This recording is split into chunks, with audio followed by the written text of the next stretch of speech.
Sochaux-Montbéliard. Vous êtes toujours sur le 99.5 sur Shalom Besançon. Vous pouvez nous écouter, comme je viens de le dire, sur le 99.5 sur la bande FM. Et vous pouvez nous écouter également sur Internet, radiochalombesançon.com. Et puis là, vous nous avez en direct. Et vous pouvez surtout venir vous exprimer en direct au 03 81 50 67 51. Faites travailler un peu monsieur Frédéric Fitch qui s'ennuie avec son téléphone. Il y a même de la poussière qui commence à apparaître dessus. Non, on plaisante bien évidemment. Venez vous exprimer en direct. Venez nous dire ce que vous avez pensé justement de la rencontre entre le FC Sochaux-Montbéliard et Valenciennes. Mais avant ça, on va revenir sur ce qui s'est passé en Coupe de France. C'était lundi dernier, si je ne me trompe pas. Non, il y a 2 semaines. Non, lundi dernier. Je suis perdu dans les dates. C'était lundi dernier, c'est bien ça. C'est bien ça, lundi dernier, car il y avait 2 rencontres dans la semaine. Lundi dernier, il y avait Sochaux qui se déplaçait du côté de Lille. Finalement, défaite des Sochaliens, 1-0 sur un beau déboulé de Nicolas Pepe qui a mystifié les 3 défenseurs sochaliens avant de servir Luis Arroyo qui, de la tête, je fais le geste, met une belle tête décroisée et ensuite ça fait but.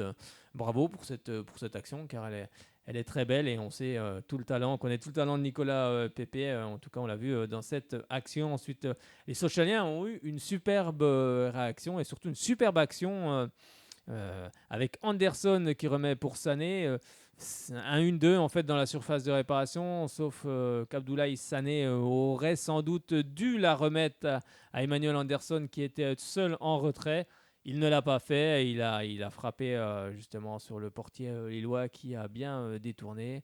Et c'est finalement, on va s'arrêter là, 1-0. Il faut savoir aussi que dans cette rencontre, il y avait beaucoup de jeunes joueurs sochaliens qui sortent du centre de formation. Mais je vous propose d'écouter le résumé entre Lille et Sochaux.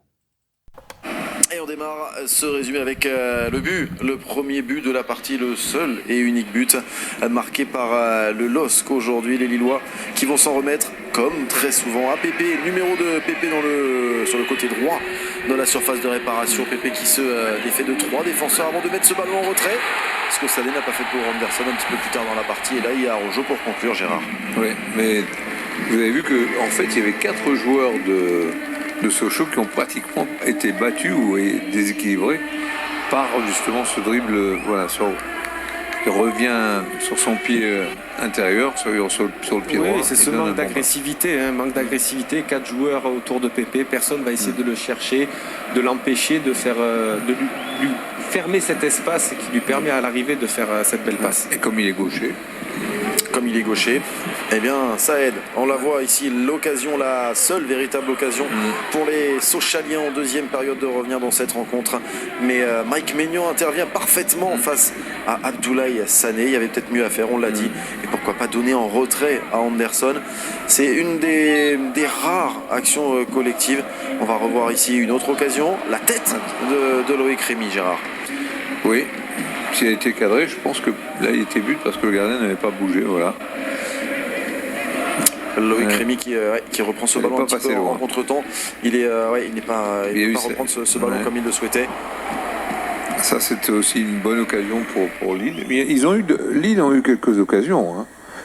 Mais je trouve que par rapport à leurs possibilités, c'était un match de reprise pour eux. C'était un match de reprise. Bon, ça a planté aussi, décidément. C'était un match de reprise pour cette équipe de Lille, forcément. Mais Sochaux est donc sorti de cette Coupe de France. On va écouter tout de suite la réaction d'Omar Daf qui était invité. C'était chez nos confrères d'Eurosport. Et justement, il était invité Christophe Galtier pour l'après-match. Et vous allez voir ce qu'il dit justement sur cette équipe sochalienne. Et aussi sur un jeune joueur qui a actuellement 16 ans, Lucien Agoumet. Vous allez écouter justement ce qu'a déclaré Omar Daf après cette rencontre. Comme disait Christophe tout à l'heure, c'est qu'on a observé aussi cette équipe de Lille. Donc pour nous, c'était compliqué de prendre des risques, sachant la qualité individuelle qu'il y avait devant. Donc on était bien organisé, on ne voulait pas leur laisser des profondeurs. À chaque fois qu'on n'était pas en place, ils nous ont fait mal. Et puis sur ce match-là, ce qui fait la différence, c'est la qualité individuelle. Mais bon, globalement, je suis satisfait parce qu'on est venu jouer ce match avec 5 joueurs suspendus, 11 joueurs issus du centre de formation. Donc je pense que ce soir, les gamins, ils ont étaient nettement au-dessus de nous. Ouais, moi, je peux rajouter que c'est vrai que tactiquement, vous avez été très en place. Je trouve que l'équipe a été bien en place. Le bloc était assez serré, donc ce qui a pêché un petit peu, parce qu'il y a eu la difficulté à Lille de trouver des occasions de but, parce que c'est vrai que si on regarde le match, il n'y a pas eu des occasions énormes de but. Après, c'est vrai que individuellement, ça a fait la différence du côté du LOSC. Et nous, ce qu'on peut regretter un tout petit peu, c'est peut-être les dernières 20 minutes. Je pense que peut-être que physiquement vous n'étiez pas au top, mais les 20 dernières minutes, je pense que vous allez mettre un petit peu de folie pour essayer de revenir au score. Alors c'est vrai que vous avez maîtrisé également, vous avez perdu que 1-0, mais on aurait aimé peut-être souhaiter que dans le dernier quart d'heure, vous fassiez un petit peu plus. C'est ce que l'on attendait. Malheureusement, c'est peut-être le seul regret qu'on en a, parce que c'est vrai que sinon votre équipe a donné un très beau visage. Ouais, c'est vrai qu'on aurait aimé en faire plus, mais en face, il y avait aussi un adversaire de qualité qui nous a poussé à jouer aussi bas. C'est que sur la première mi-temps, sur les transitions, ils ont été très très forts, parce qu'à chaque fois qu'on a récupéré le ballon, ils nous ont mis une grosse pression. Après nous, c'est vrai que depuis la reprise, on a travaillé physiquement. Voilà, on a beaucoup travaillé, parce que le plus important pour nous, c'est d'assurer le maintien de ce club. Donc voilà, on a beaucoup bossé pour être prêt sur les matchs qui vont arriver, janvier, février. Maintenant, je pense que sur les 20 dernières minutes, avec la rentrée de Akoumé, ça nous a donné un peu plus d'élan. Donc là, on a pu enchaîner 3-4 passes, ce qui nous a permis de nous procurer quelques occasions. Mais voilà, sur ce match-là, je pense qu'on n'a pas beaucoup de regrets, parce que voilà, le talent des Lillois a fait la différence sur le but. Ouais, et puis Christophe le disait, hein, quand ils ont marqué, les Lillois, il y avait 3 joueurs lillois dans la surface de réparation.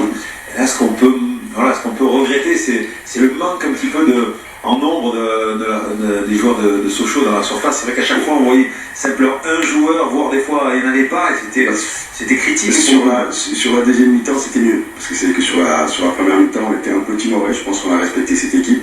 Avec des très jeunes joueurs, c'est un peu compréhensible aussi. Mais voilà, je trouve que mes joueurs ont été disciplinés, un peu trop. Mais voilà, c'est ce que je recherche aussi, parce qu'on sait que pour avancer, il nous faut une bonne base solide. Donc voilà, c'est ce qu'on a fait aujourd'hui. Maintenant, pour gagner les matchs, on sait qu'il faudra jouer un peu plus. Et je ne m'inquiète pas, parce que j'ai des joueurs qui sont à l'écoute, j'ai des joueurs de qualité. Donc si on garde cet état d'esprit-là, on va aller chercher notre maintien le plus rapidement possible. À l'image du Thiagoumé, vous avez souligné sa rentrée qui a fait du bien au collectif sochalien. Il a 16 ans, vous étiez mené à 1-0 à ce moment-là, c'est ce jeune. Oui, c'est vrai que je voulais le préserver un peu, parce qu'on a des matchs importants qui vont arriver. Donc voilà, c'est vrai que sa rentrée nous a donné un peu plus d'alliance sur le plan technique. On sait que pour pouvoir poser les jeux, il faut être capable d'enchaîner ces passes-là. Voilà, il nous l'a apporté, mais les joueurs qui ont joué avant ont aussi fait un gros travail de récupération et de compensation. Voilà, maintenant, comme je disais, voilà, nous on a du travail, c'est une jeune équipe. Voilà, la rentrée de Lucien met aussi en avant notre centre de formation, parce qu'on a des jeunes de qualité. Et puis c'est sur ça qu'on va s'appuyer pour continuer à avancer. Ouais, les joueurs de... Oui, c'est sur ça qu'on va s'appuyer. Comme le dit Omar Daf, c'est vrai que contre Valenciennes, il y avait plusieurs joueurs du centre de formation, car on a appris bien évidemment que le groupe Baskonia allait se retirer du FC Sochaux Montbéliard. Baskonia qui avait été mandaté pour s'occuper de la gestion sportive du club pendant 3 saisons. Ils vont donc quitter le club à l'issue de la saison. On va voir justement comment ça va se passer réellement. Donc forcément, plusieurs joueurs ont déjà quitté le club. Des joueurs comme Butkivski, Rossema, Enar Galilea qui lui est reparti du côté de la Croatie également. Des arrivées également qui vont se poursuivre avec, on l'apprend chez nos confrères de la Marseillaise, que le jeune défenseur Christopher Roquia, lui formé à l'Olympique de Marseille, va faire l'objet d'un prêt jusqu'à la fin de saison du côté du FC Sochaux Montbéliard. Un prêt qui est sans option d'achat, un joueur qui a fait une apparition en Europa League et qui va sans doute arriver du côté du FC Sochaux Montbéliard. Il y a entre 4 et 6 joueurs qui vont quitter le club sochalien. Et sans doute, comme l'a précisé l'actionnaire, en tous les cas, Win Sang Lee, qui lui avait demandé à la presse de venir justement pour souhaiter ses vœux à la presse et justement relater un petit peu. Et surtout, c'est lui qui avait en tout cas initié cette conférence de presse ce mercredi après-midi. Bon, il n'a pas fait d'annonce, on va dire, fracassante. sur lequel il allait aussi s'appuyer. Il voulait, en tout cas, il veut encore s'appuyer sur les compétences des éléments qui vont rester, car David Vizcaino, donc le directeur sportif, lui, va rester jusqu'à la fin de la saison. En tout cas, il va faire il va faire le nécessaire financièrement face à la DNCG si la vente des joueurs ne suffit pas. Alors, quel joueur sera mis en vente? Là, c'est bien la question, car dans cet effectif, mis à part Jondo Fuchs, qui pour le moment sans doute a pris de la valeur, en tout cas j'espère qu'il restera au club. Et ça va être forcément compliqué pour lui. Il va sans doute falloir remettre la main au portefeuille et on va voir s'il en a les capacités. C'est là qu'on jugera. Voilà ce qu'il a déclaré à la presse qui était présente. Il a dit oui, je veux être plus présent. Je serai plus présent désormais. Je le suis d'ailleurs depuis un petit moment. Je ferai tout pour aider Omar et je suis sûr qu'avec notre entreprise qui fonctionne bien dans pas mal d'endroits. Je tiens à préciser que notre entreprise peut très bien fonctionner sans que cela ait à voir quelque chose avec la bourse. Donc là, il répond sans doute aux critiques liées aux actions qu'il a en bourse. Il a dit aussi également Sochaux rétrogradé à la fin de saison. Je n'y crois pas un seul instant. Il y a 100% de chances qu'il n'y ait pas de rétrogradation administrative. Il a dit aussi à propos de David Vizcaino, sa mission est de bien finir la saison et de bien préparer la suivante. C'est le rôle d'un directeur sportif. Et concernant le public, il dit simplement, si on fait les efforts qu'il faut, il va revenir. Peu importe si on me déteste, l'essentiel est qu'il soutienne les joueurs. Et à propos justement de la communication, c'est quelque chose forcément qu'on lui reproche parce qu'il ne communique pas beaucoup. Bon, après, s'il n'a rien à dire non plus, ça ne sert à rien de communiquer. Il vaut mieux faire de la communication quand on a réellement un projet à soumettre ou une idée. Alors, il dit simplement, je souhaite beaucoup plus communiquer désormais, aussi bien avec les supporters que les hommes politiques du secteur. Bien sûr que je préférerais qu'on m'aime et je veux même bien qu'on me dise comment mieux faire si l'on a des conseils à me donner. Bon, après, il est revenu aussi sur l'épisode. Après, je ne sais pas si vous avez suivi. Bon, Bakambu qui s'était fait prendre en photo sur Twitter avec lui. Donc forcément, ça a suscité la réaction de beaucoup de supportrices et supporters du FCSM, des railleries aussi un petit peu. Donc voilà ce qu'il dit à propos du transfert de Bakambu en Chine. Il dit, je l'ai rencontré, mais c'était en toute amitié. Ceci étant, on bosse sur ce dossier. On espère. Bon, on espère, je ne sais pas ce qu'il espère. Je peux même vous dire que ce soir, nous mangeons ensemble ici. Oui, il est ici, il vient rencontrer les jeunes du centre de formation. Et Eric Eli, c'est bon pour l'image du club, il y est attaché. Et au sujet du litige qui oppose le club à la fédération, où plusieurs millions sont en jeu, hein, avec les propos d'Emmanuel Desplat, nous attendons, mais on veut gagner ce procès.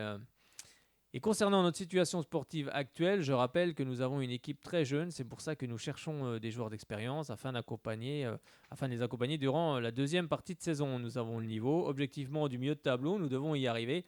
C'est sûr, en tous les cas, ces jeunes ont beaucoup de potentiel. Et de revenir également sur l'épisode de la DNCG, car il va bientôt forcément y être confronté. C'est notre société qui va compenser le déficit si la vente des joueurs ne le compense pas. Bon, en tout cas, on verra. Et à propos justement d'un joueur qui risque de percer dans les mois à venir, c'est Lucien Agoumé. On sait qu'il est convoité par beaucoup de clubs. Il a déjà été convoité par le FC Barcelone, l'Inter de Milan.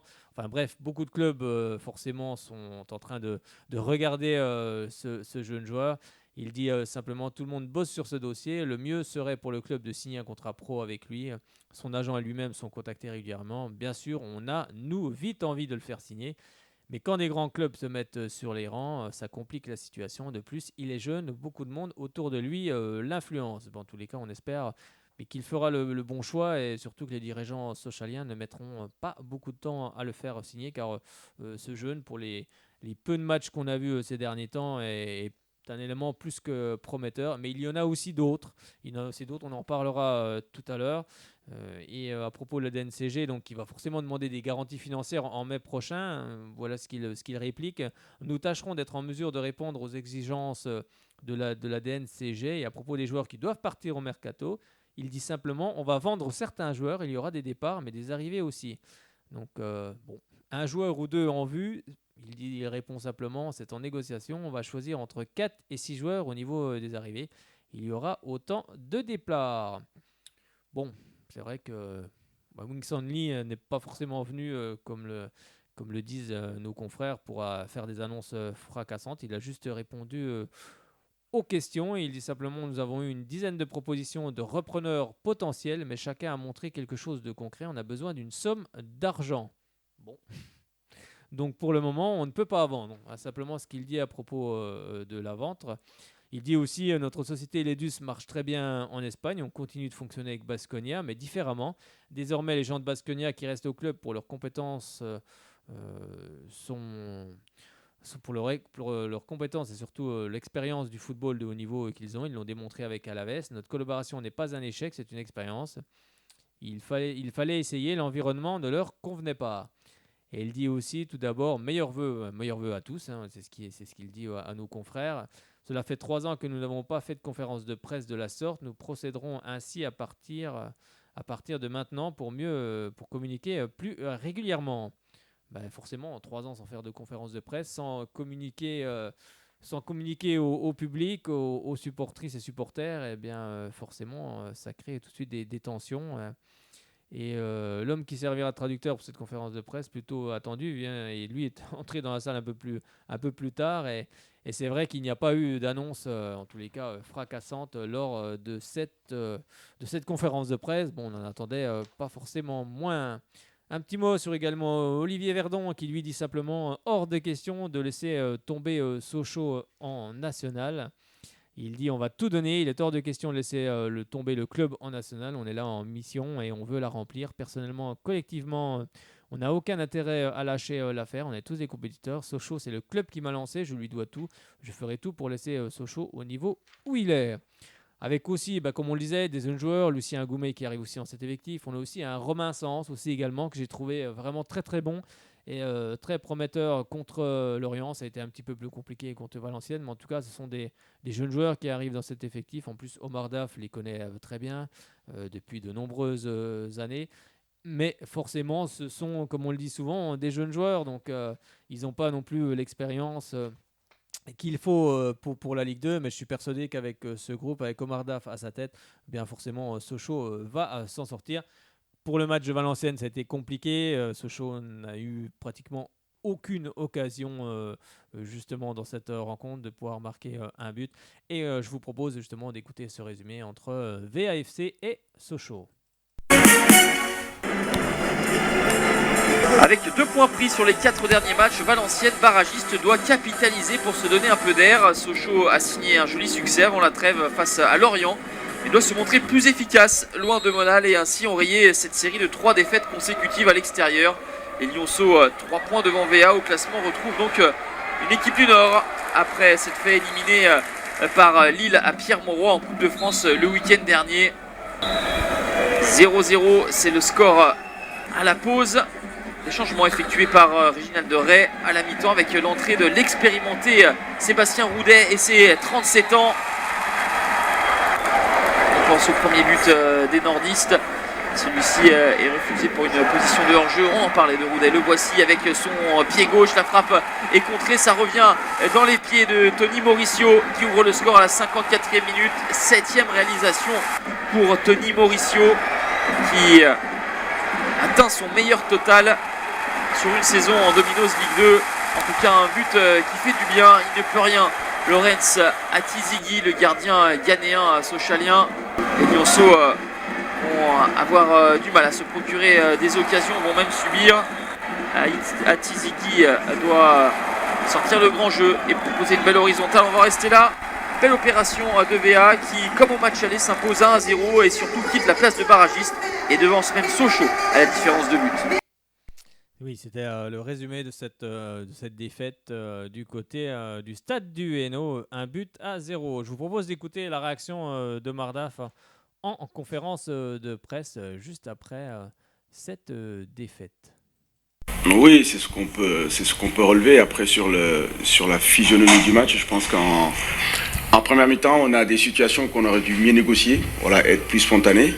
Et puis c'est vrai qu'il y a eu 10 minutes en seconde mi-temps où on n'a pas été là et ça nous a fait très mal. Et puis on a vu sur les Sur la fin de match, on a poussé, on a fait reculer cette équipe de Valenciennes. Et je pense que si on avait mieux négocié nos situations, voilà, on aurait pu avoir plus de possibilités pour revenir dans ce match.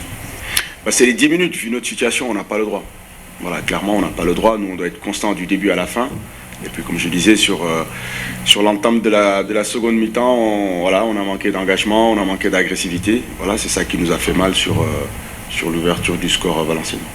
On ne peut pas se permettre. Voilà, on ne peut pas se permettre, ça a été 10 minutes de trop. Donc, comme je disais, après, voilà, le match c'est équilibré, avec un peu plus de justesse technique. Comme je disais, on aurait pu mieux négocier des situations. Voilà, je ne sais pas combien de fois on est rentré dans la surface de Valenciennes. Voilà, et là, on a manqué de justesse et de spontanéité. Clairement, c'est que son expérience a fait la différence sur le but. C'est que clairement, quand il est rentré, il a apporté un peu plus de qualité technique. On voit clairement que c'est un joueur qui a joué longtemps au-dessus. Donc aujourd'hui, voilà, sa rentrée nous a fait très très mal, en tout cas sur le premier quart d'heure de la seconde mi-temps. Oui, mais comme je disais, Abdou, il a eu des situations aujourd'hui. Voilà, c'est pas comme s'il n'avait pas eu de ballon. Donc je pense en première mi-temps, il a eu 2-3 situations où il s'est retrouvé dans la surface, en seconde mi-temps aussi. Donc voilà, on sait qu'il y a des points sur lesquels on doit s'améliorer. Mais aujourd'hui, nous, on va continuer à travailler parce qu'on sait les points sur lesquels on doit appuyer pour aller chercher des points. Ça ne change rien. On le savait depuis le début. Alors, il y a des secteurs sur lesquels on doit se renforcer, puis on travaille là-dessus. Oui, le championnat, il est long, des concurrents, voilà, il y en aura d'autres. Mais maintenant, nous, le plus important, c'est de faire tourner notre compteur. Voilà, que ce soit Valenciennes, Ajaccio, Brest. Clairement, toutes les équipes qu'on va affronter, pour nous, clairement, c'est de prendre les points partout. Ça fait partie de notre métier. Maintenant, je pense que jusqu'à la 38e journée, on l'aura. Donc voilà, on est des professionnels, on est là pour ça. Non, on va l'analyser. Voilà, on va revoir le match, on va revoir cette action-là, on va l'analyser. Pourquoi ça s'est passé comme ça en début de seconde mi-temps. Donc voilà, je pense qu'aujourd'hui, on a besoin de choses positives. Voilà, de choses positives pour aller chercher nos objectifs. Maintenant, voilà, avant de parler à chaud, on va analyser ce match-là. Il faut analyser, comme le dit Omar Daf, forcément, après une rencontre, c'est toujours compliqué par moment d'analyser. Il faut aussi revoir la séance vidéo, et c'est ce que vont faire sans doute les Sochaliens cette semaine, avec un match en point de mire. C'est surtout l'AC Ajaccio qui viendra du côté du FC Sochaux-Montbéliard. Ce sera ce vendredi. D'ailleurs, il y a des places à gagner, donc n'hésitez pas à nous appeler 03 81 50 67 51. Et pour le moment, là c'est Ajaccio, lui est classé donc en 13e position avec 24 points. Donc ce serait bien que Sochaux remporte cette rencontre. Ça sera donc pour le compte de la 21e journée en Ligue 2. Et ce sera à partir, comme je le dis, à partir de 20h. Donc on espère que vous serez nombreuses et nombreux du côté du stade Bonal pour soutenir les jaunes et bleus, car il faut absolument que ce club reste en Ligue 2, mais forcément ça ne se fera pas sans le soutien du 12e homme, comme on dit, n'est-ce pas Fred? Tout à fait. Il faut le 12e homme. Il le faut, oui. Il le faut. Donc par contre, je ne vous ai pas donné les résultats quand même. Je vais vous donner les résultats de cette Ligue 2, de cette 20e journée qui avait commencé ce vendredi 11 janvier. Avec tout d'abord justement l'AC Ajaccio qui avait battu Béziers 2-1. Le Paris FC était allé s'imposer du côté du stade Marcel Picot. C'est à Nancy 2-1. Les hommes de Mecha Bazarevic. Metz est allé s'imposer à Orléans 1-0. Lorient s'était imposé contre Châteauroux 2-1. Clermont Foot a battu Niort 2-1 avec un doublé pour Iglesias, non pas le chanteur. Je pense pas, non. En tout cas, il a chanté une belle sérénade, celle des buts contre Niort. Ça fait 3-2. Auxerre aussi a fait en tous les cas une belle prestation. S'est offert une belle prestation du côté du Gazélec Ajaccio 4-0. Donc finalement, depuis le départ d'Albert Cartier du côté du Gazélec Ajaccio, finalement, ça leur a pas servi parce que les résultats ne sont pas là. Pas du tout. Et on va suivre, il y avait 2 rencontres ici ce samedi 12 janvier avec Grenoble-Le Havre 0 partout et Brest 3, 1 but partout. Et ce soir, il y aura à partir de 20h45, le Racing Club de Lens se déplacera du côté du Red Star. Et ça, c'est chez un ancien Sochalien qui est entraîneur du Red Star. Fred. Alors, faut pas que je confonde parce que. Ah bah, tu veux pas te tromper. Attention, hein. Alors, l'entraîneur du PRFC, c'est qui? Ah non, mais je confonds entre les deux. Mecha. Bazdarevic. D'accord. Et du côté du Restar? Donc c'est Farouk Azibezic. Exactement, bravo. Bon, t'as eu chaud, mais c'est bien, t'as bien. C'est pas évident. C'est vrai que je confonds toujours les deux. C'est vrai que. C'est ça, donc c'est bien sûr deux anciens coachs du FCSM et surtout deux anciens joueurs. Eh bien, on va s'intéresser au buteur. Cette fois-ci, Gaëtan Charbonnier, ça sera mieux comme ça, si j'écorche son prénom. Avec 16 buts, Diallo le Messin avec 15 buts, Dona Endo le Niortais avec 11 buts. Et il y a également Florian Martin qui fait un essai aussi du côté du Paris FC, vu qu'on parlait du Paris FC. Florian Martin qui était à l'essai. On espère pour lui que ce sera en tous les cas concluant, car on a quand même envie de le revoir sur les terrains très prochainement. En tête de ce championnat de Ligue 2, Metz avec 44 points, deuxième Brest 39, troisième le Paris FC avec 35 points. En bas de classement, on retrouve 18e Béziers avec 18 points. Bah, ça va bien ensemble. 19e Nancy 13 points et 20e le Restart 13 points également. Et on regarde ce qui va se passer lors de cette 21e journée, ce vendredi 18 janvier, avec à 20h Sochaux, AC Ajaccio, Châteauroux-Valenciennes, Metz-Clermont Foot, Béziers 3, Auxerre-Orléans, Lorient, le Gazélec, Ajaccio. On retrouve le samedi 19 janvier, poursuite de cette 21e journée, avec à 14h55 Lens-Nancy, à 15h Niort-Grenoble. Et donc ce lundi 21 janvier, il y aura deux rencontres également pour clore cette 21e journée. Le Paris FC recevra Brest à 20h45 et à 21h, Le Havre recevra le Red Star. Et ben c'est tout ce qu'on pouvait dire sur la Ligue 2. Comme personne n'a envie de réagir ce soir, tout le monde est bien tranquille, au chaud, chez lui ou peut-être dans sa voiture si vous rentrez du travail. Également, juste quelques résultats pour vous donner un peu ce qui se passe en tout cas dans le championnat national. Avec au classement, Le Mans est en tête avec 35 points, suivi de Chambly, deuxième, 35 points également, troisième Rodez avec 32 points. On retrouve en bas de classement Dunkerque, Tours et la Jeunesse de Drancy qui ferme la marche. C'est un petit point sur le championnat du national. Maintenant, ça va être à toi, Fred. Tu vas nous parler un petit peu de ce qui s'est passé, ou pas du tout d'ailleurs, parce que beaucoup de matchs ont été reportés. Attends, je te mets le micro. T'énerve pas. Voilà, maintenant, c'est à toi. Bah, même pas du tout pour concernant la Nationale 2, puisque déjà dans le groupe A, les deux rencontres entre Pontarlier et Toulon, puis Jurassic et Grasse ont été reportées à cause de la neige. Donc, ensuite, dans le groupe D, le match entre Belfort et la réserve de Lens, qui devait avoir lieu ce samedi, a été reporté aussi à cause du mauvais temps. Nous allons passer tout de suite à la Nationale 3, où il y a quand même eu des clubs franc-comtois qui ont pu jouer, notamment ce samedi, avec Jura de Loire qui a battu Avalon 6-2, qui a fait donc un énorme score donc, pour les Lois. Bon, ils ont pu jouer parce qu'ils jouaient sur un terrain synthétique. Et puis du côté de Loire-en-Cuiseau, Grandvillars s'est taquiné 3-2, alors que Grandvillars a pu égaliser, donc a pu revenir à 2 buts partout, donc, puisqu'ils ont mené 2-0, puis donc Grandvillars a pu égaliser, mais malheureusement ça n'a pas marché. Et puis hier, Besançon Foot s'est déplacé du côté de l'US Charitoise, donc à la Charité-sur-Loire, ils se sont imposés 4-1. Un score large alors, pour nos amis du Besançon Football. Alors au classement, ça fait que le Besançon Foot est 6e avec 20 points, 5e avec 20 points, Jura de Loire est 6e avec 19 points. La réserve du FC Sochaux-Montbéliard est 8e avec 15 points. Morteau-Moulbon est 9e avec 15 points aussi. Le Racing Besançon est 12e avec 8 points. Et Grandvillars ferme la marche avec 4 points. J'ai une information qui est tombée il y a à peine 2 heures. Le match entre le Racing Besançon et Dijon est reprogrammé à samedi 18h. Espérons que le temps sera... Oui, 18h, ça va peut-être pas être... Ça va peut-être aussi être compliqué. Apparemment, la météo n'est pas très favorable pour la semaine prochaine, pour le week-end, j'ai vu en plus. On verra. Puis tu as aussi oublié de dire que Excusez-moi. Il y a aussi il y a un match aussi qui s'est disputé ce samedi. Oui, il y a eu un match qui s'est disputé ce samedi, un match amical au stade du Rosemont entre justement Jura Sud Foot qui fait un très bon championnat en National 2. D'ailleurs, tu nous donneras Ils sont premiers d'ailleurs. Exactement, ils sont premiers, donc ils pourraient monter en fin de saison.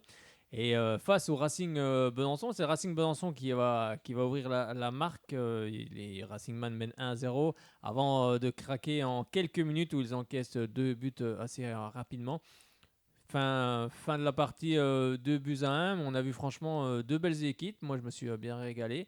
Et c'est vrai qu'on a vu une belle équipe aussi du Racing Besançon, également du Jura Sud Foot, avec un nouveau joueur du côté du Racing Besançon, un attaquant qui vient d'arriver. Tu vas me dire son nom ? Oui. Mehdi Boutiba, oui, qui vient d'Annecy. C'est ça, il vient d'Annecy. Il est aussi passé par l'USL Dunkerque. Et franchement, sur cette rencontre, il m'a fait une très bonne impression. Je pense que c'est sans doute l'attaquant qui manquait au Racing Besançon, un joueur capable de prendre la profondeur.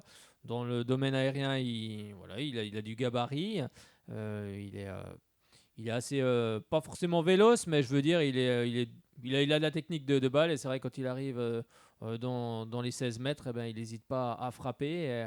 Et je pense que cette saison, je pense qu'il va marquer des buts. En tout cas, il m'a fait une très très bonne impression. On verra si mon impression est bonne.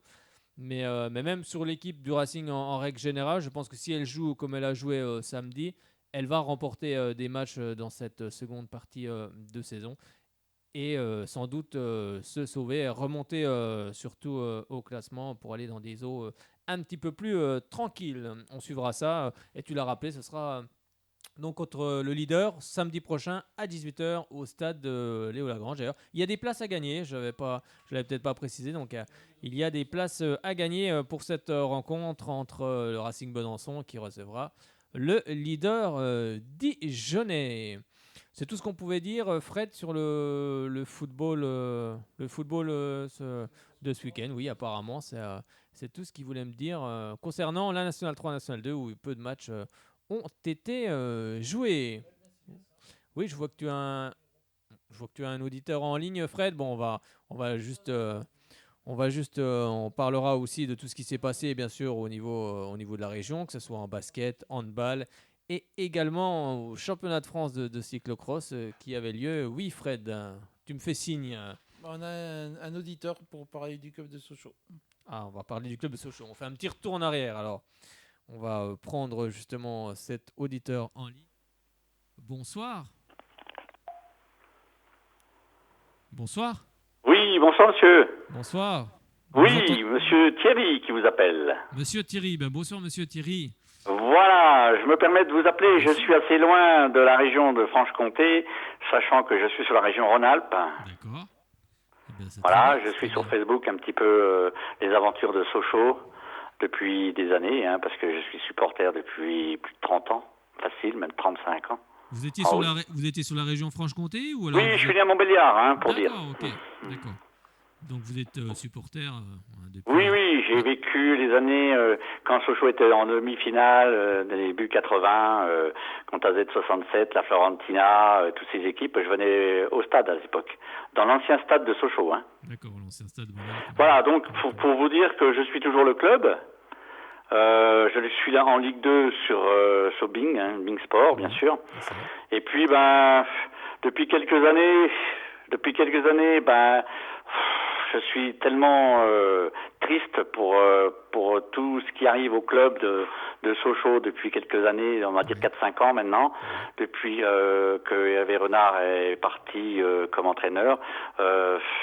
J'aimerais bien revoir le club qui puisse revivre un petit peu ces années où il y avait Sochaux comptait beaucoup pour la division 1 et qui était surtout un club de formation. Est-ce que vous avez été surpris justement du désengagement de Peugeot? Ah oui, totalement, oui. Je comprends pas même. Je souhaiterais, mais bon, c'est peut-être pas possible. Je suis pas tous les jours par le club, mais ce qui serait, c'est très important que le club de Sochaux puisse être repris vraiment, parce que c'est quand même le club qui a marqué la Ligue 1 et qui compte beaucoup dans le football français. Bien sûr, qui a même créé comme le plusieurs championnat, on peut équipes le dire. qui sont en division 2, comme Auxerre aussi, hein, que j'aime beaucoup aussi. Voilà, bon, après il y a Lens. Mais Lens, bon, j'ai un petit désaccord parce que Lens est descendu, je crois, en deuxième division, et je crois que nous, en fin de compte, on n'aurait pas dû descendre à l'époque. C'est ça. Je pense, hein, j'avais compris comme ça. Hein. C'est ça, le club de Sochaux lui a respecté toutes voilà, les règles qui lui avaient été imposées, et il y a eu quelque chose. D'ailleurs, le club de Sochaux est toujours en conflit avec la Fédération française de football, et il y a aussi une grosse somme d'argent qui est en jeu, parce que Sochaux aurait dû rester en Ligue 1 et avait été relégué à l'époque, donc forcément, ça crée aussi des pertes financières importantes pour le club sochaux, avec toute l'histoire de Mamadov et du RC Lens qu'on a suivi et resuivi. Oui, j'espère que... Parce que je vous appelle, parce que je suis un petit peu... Moi, je suis dans le département de l'Ain, hein, du côté de la région du Bugey, du Val-Romey, vers le massif du Grand Colombier. C'est une montagne du Jura, mais Jura sud, très sud. D'accord, voilà. Très bien. Voilà, donc assez loin, mais je viens de temps en temps dans la région, et puis quand j'ai l'occasion, je passe à la boutique. Mais au jour d'aujourd'hui, pour vous dire, on a encore perdu là. Il faudra, je ne sais pas ce qui va se passer, mais si on descend un petit peu plus bas en division, je ne sais pas si on va pouvoir renaître, hein, parce que c'est très dur maintenant, hein, de pouvoir déjà en Ligue 2, c'est très dur de revenir en première division. Donc si on descend plus bas, qu'est-ce que va devenir le club de Sochaux, disons, et pour la région surtout. Qu'est-ce que vous pensez justement on va dire, l'actionnaire Monsieur Lee avait mandaté le groupe Baskonia pour faire la reprise, en tout cas sur la gestion sportive du club pendant 3 ans. Bon, ces derniers vont se désengager, donc certains de leurs joueurs vont s'en aller. D'ailleurs, l'entraîneur José Manuel Herrera a déjà lui été limogé, remplacé par Omar Daf. Est-ce que vous pensez que ça c'est une bonne nouvelle quand même, que Omar Daf arrive à la tête de cette équipe première? Écoutez, Daf, c'est un historique du club. Exactement. Surtout. Oui. Pour moi, Daf, c'est un historique. Il était joueur, et puis après, je ne connais pas plus que ça, mais je pense que pour Sochaux, oui, c'est très bien que Daf soit là, sachant aussi que il hérite de toutes les difficultés qu'il y a là actuellement, parce qu'il y a beaucoup de joueurs qui, comme vous dites, qui viennent de l'Espagne. Je crois qu'il y en a aussi des pays de l'Est, hein, je crois aussi. Oui, et je crois même qu'en début de saison, je ne sais pas s'ils arrivaient à se parler eux-mêmes, en fin de compte. Vous pouvez m'en dire un peu plus, mais après, sachant aussi que le début de saison, pour moi, était pas si mal que ça, parce que j'ai vu qu'il y avait un bon joueur, c'est Anderson que j'aime bien, qui est très bon. J'espère que Sochaux pourra le garder, Anderson. Oui, c'est ça. C'est vrai qu'il y a eu plusieurs joueurs espagnols qui ont peut-être été aussi surpris par le niveau de la Ligue 2. Je pense que les Espagnols ont, à mon avis, sous-estimé le niveau. Je pense qu'ils ne s'attendaient pas vraiment à trouver un tel niveau en Ligue 2. Et c'est vrai que certains joueurs sont partis et vont quitter le club. Mais justement, ça laisse la porte ouverte aussi aux jeunes joueurs du centre de formation qui arrivent dans cette équipe. Donc je pense à Lucien Agoumé qui est le plus jeune, qui a 16 ans, Romain Sens qui arrive aussi dans cette nouvelle, enfin pas nouvelle équipe, mais dans cette équipe. Il y a aussi beaucoup de jeunes joueurs du centre. Et c'est vrai que comme vous l'avez rappelé, on perd des matchs, mais est-ce que c'est pas ça aussi on va pas dire l'expérience, mais ces jeunes joueurs n'ont pas forcément l'expérience des joueurs comme Sébastien Roudet qui nous a fait beaucoup de mal à Valenciennes. Et il y a ça aussi, il faut qu'ils apprennent aussi également. Mais est-ce que c'est pas aussi un gage, pas de sécurité, mais de voir tous ces jeunes arriver dans cette équipe première? Parce que beaucoup ont eu peur que les Espagnols fassent jouer leurs joueurs au détriment justement des jeunes joueurs du centre. Oui, c'est ce que je vous disais en fin de compte. En parlant de Sochaux, club historique français qui a produit des bons joueurs. Moi, je pense à Anziani, à Stopira à l'époque, à Stéphane Paille, que j'ai même eu l'occasion de pouvoir les rencontrer à l'époque. Hein. Mais il y avait Gingini. Mais je remonte loin. Hein. Mais c'est sûr que je remonte loin. Mais ça compte beaucoup pour l'historique du club. Et je pense que pour les jeunes joueurs de Sochaux, c'est cette année. Pour moi, c'est une année charnière là. Il faut vraiment qu'ils s'en sortent. Qui puisse rester en deuxième division, parce qu'éventuellement l'année prochaine Omar Daf pourra mieux déjà commencer le championnat et pouvoir aligner une équipe qui pourra être formée justement à ce que lui il veut faire du jeu, que Sochaux produise sur le terrain. Voilà. Moi, je pense. Cette année, c'est très important. C'est pour ça que je vous appelle un peu, parce que c'est un peu un appel en me disant, s'il faut vraiment que personne s'il y en a qui m'entendent, bien sûr. Faut vraiment qu'il y en a qui s'y mettent, et puis que vraiment cette année c'est très important. Là, on est au mois de janvier, au mois de mai. J'espère que j'aurai la nouvelle que je ne demande pas qu'ils remontent largement loin, mais au moins qu'ils puissent rester en division 2 cette année. Et aussi, point de vue financièrement aussi, on n'en a pas parlé. Non, mais c'est vrai que vous avez raison sur ce point. Et c'est vrai que moi, je ne souhaite pas que le club descende, parce que beaucoup disent, bon, il y a Strasbourg qui est descendu, Grenoble, mais on n'est pas Strasbourg, on n'est pas Grenoble. Strasbourg, ils étaient 10-15 000 en National 3. Je pense que Sochaux n'en serait certainement pas, n'arrivera pas à avoir 15 000 personnes en National 3. Donc, il ne faut pas, je pense, comparer les villes non plus. Ça n'a rien à voir. Mais je pense comme vous qu'il faut absolument que Sochaux reste en deuxième division. Et justement, moi je pense qu'on va y arriver avec ces jeunes joueurs formés au FCSM, parce que ils ont l'ADN du club en eux. C'est grâce à ce club qu'ils sont alignés en Ligue 2 et qu'ils ont leur chance, qu'ils peuvent en tout cas montrer ce dont ils sont capables. Et je pense que c'est plus avec ces jeunes joueurs-là, complétés avec les meilleurs joueurs espagnols qui vont rester, comme je pense à Rafael Paez qui derrière est quand même assez costaud. Mais après, ces joueurs doivent aussi apprendre à composer avec la Ligue 2, qui est un championnat aussi difficile. Et c'est vrai que tout ça, j'espère franchement, et j'espère concrètement que le club restera en Ligue 2, car c'est très important. Et j'espère qu'Omar Daf, lui qui connaît les jeunes de l'équipe réserve depuis des années, il les connaît sur le bout des doigts, il sait où il faut les faire jouer, il sait où ils vont donner le meilleur d'eux-mêmes, et je pense que c'est une bonne chose. Qu'est-ce que vous pensez justement de l'actionnaire, Monsieur Lee? Quel regard vous avez sur lui? Alors, ça me fait penser aussi, ça fait quelques années en arrière, Grenoble, qui avait été aussi racheté par un monsieur qui était, je crois que c'était une nationalité japonaise aussi, je crois. Japonais, et Grenoble, pour finir, ils ont coulé. Ils ont vraiment. Il y avait beaucoup de promesses, et puis rien n'est arrivé. Moi, je me rappelle de ça pour Grenoble, surtout.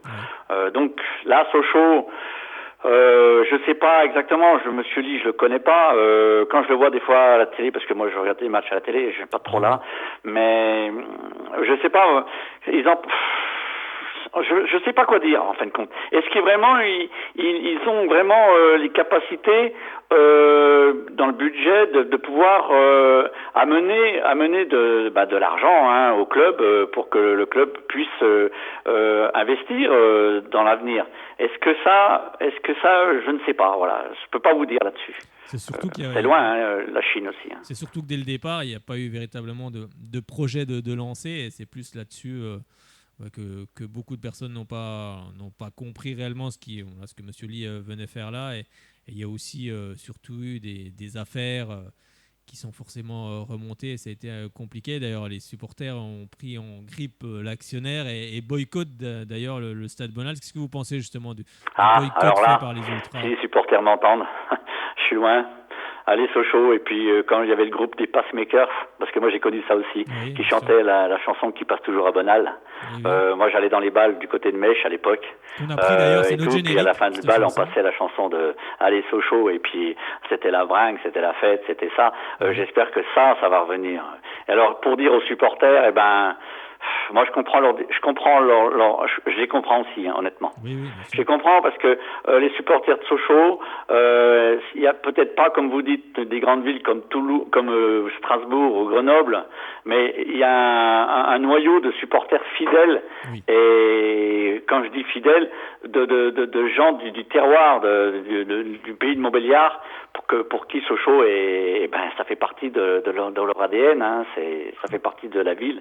Et ça, j'arrive à les comprendre, mais moi je souhaite une chose, je suis loin, c'est que tout le monde soit derrière et puis tout le monde revienne au stade et on fasse la paix, surtout pour aider, pour être le 12e homme, comme on dit, pour que Omar Daf, déjà, qu'il y ait que de l'ambiance au stade, surtout, et que on emmène l'équipe le mieux possible pour l'aider à donner encore plus sur le terrain. Voilà.